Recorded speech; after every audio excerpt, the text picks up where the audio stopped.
Assalamualaikum warahmatullahi wabarakatuh. Saya ketua kelompok ingin memperkenalkan nama. Assalamualaikum warahmatullahi wabarakatuh. Nama saya Muhammad Aksal, jurusan Tarbiyah A, semester pertama. Assalamualaikum warahmatullahi wabarakatuh. Perkenalkan, nama saya Dinda Citra Puspita Maharani, jurusan Tarbiyah Reguler A. Assalamualaikum warahmatullahi wabarakatuh. Nama saya Sarifan Nujarkiyah, jurusan Tarbiyah Reguler A, semester pertama. Tanda baca adalah salah satu unsur penting dalam kalimat. Pada jurnal ini dikatakan bahwa penggunaan dan ejaan pada tanda baca yang benar diperlukan untuk membentuk kalimat efektif. Akan tetapi, masih ada banyak kesalahan umum penggunaan tanda baca dalam kehidupan sehari-hari. Dalam suatu kalimat, tanda baca memberikan arahan, intonasi, maupun penggelaan yang tepat. Apabila terdapat kesalahan tersebut, dapat berakibat kesalahpahaman. Pembaca atau lawan bicara bisa tidak mengerti apa yang kita maksud. Pada penggunaan tanda baca inilah masyarakat ataupun penulis keliru dalam penempatannya, sama halnya dengan penulisan kata.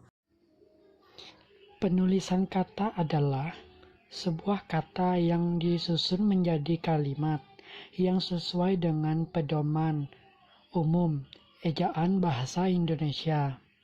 Pada penulisan kata, inilah masyarakat yang gemar menulis dan jurnalitis masih keliru dengan penulisan kata yang benar sesuai dengan kaidah yang telah ditentukan. Tanda baca merupakan suatu hal yang sudah sangat akrab di telinga kita. Sejak di sekolah dasar, kita telah mempelajari hingga ke bangku perguruan tinggi.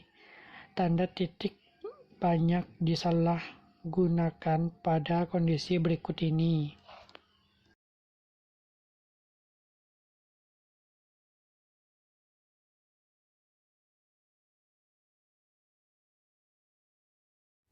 Penelitian yang akan dilaksanakan merupakan jenis penelitian kualitatif karena berusaha menemukan data yang langsung berkaitan dengan permasalahan serta menemukan kenyataan di balik sebuah kedataan atau peristiwa data. Dalam penelitian ini berkaitan tentang kesimpulan soal-soal bahasa Indonesia dan benar juga terdapat hasil analisis mengenai kesalahan permasalahan tanda baca dan huruf.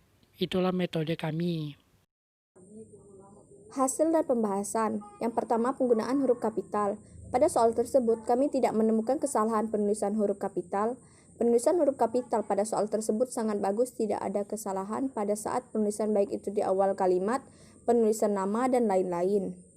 Yang kedua, penulisan kata.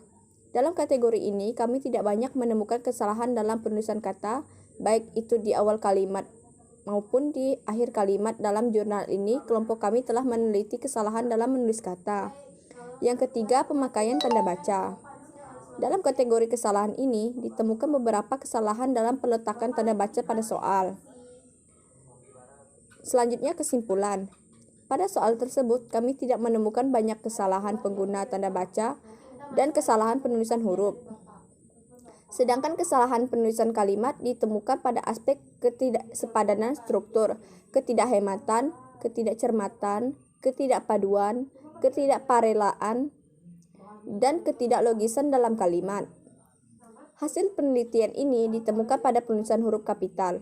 Kesalahan terbesar yang paling sering dilakukan siswa yaitu pada penulisan huruf pertama kata awal kalimat. Kesalahan tersebut terlihat pada permulaan kalimat, baik awal kalimat maupun pergantian kalimat. Indikasi kesalahan ini sering terjadi: pertama, adanya keterbiasaan dari siswa itu sendiri. Kedua, siswa tidak terlatih menulis huruf kapital pada huruf awal pertama kalimat. Ketiga, pada tanda baca kesalahan terbanyak yaitu kesalahan penghilangan tanda titik pada akhir kalimat yang bukan pertanyaan atau seruan dengan persentase 39,13%. Jenis-jenis tanda baca. 1. Tanda titik. Jenis-jenis tanda baca yang pertama adalah tanda titik, atau yang sering disimbolkan dengan simbol titik. Secara umum, kita mengetahui bahwa fungsi tanda baca ini adalah sebagai penutup dari sebuah kalimat, terutama untuk kalimat deklaratif atau kalimat pernyataan dan kalimat berita. Selain itu, tanda baca ini juga digunakan pada penulisan gelar singkatan sejumlah angka tertentu. 2. Tanda koma. Tanda baca ini berfungsi untuk memisahkan beberapa bagian dari suatu kalimat. Sama seperti tanda titik, koma juga bisa difungsikan untuk penulisan gelar, singkatan, dan juga angka-angka tertentu. 5. Tanda petik 2. Berbeda dengan tanda petik tunggal. Tanda petik 2 merupakan tanda petik yang berfungsi untuk menandai pernyataan langsung dalam suatu kalimat, atau juga pada bagian percakapan dalam suatu naskah drama. Sekian itulah tanda petik 2 dan jenis-jenis tanda yang ada di soal sebagai berikut. 3. Tanda kurung. Tanda kurung merupakan tanda baca yang berfungsi untuk menandai keterangan tambahan dalam suatu kalimat. 4. Tanda petik tunggal. Jenis-jenis tanda baca selanjutnya adalah petik tunggal. Tanda petik ini berfungsi sebagai yang berfungsi untuk menandai beberapa istilah tertentu yang terkandung dalam suatu kalimat. Berikut ini adalah contoh-contoh soal fikih kelas 4 SD yang kami analisis, berjumlah 1 sampai dengan nomor 20. Ada yang kesalahan pada soal tersebut yang kita bahas, dan ada juga yang benar yang tidak kita bahas. Sekian soal. Baiklah teman-teman, sekian dari kelompok kami. Apabila ada kata-kata yang kurang berkenan di hati, mohon dimaafkan. Wallahul muwafiq ila aqwamit thoriq. Summa salam.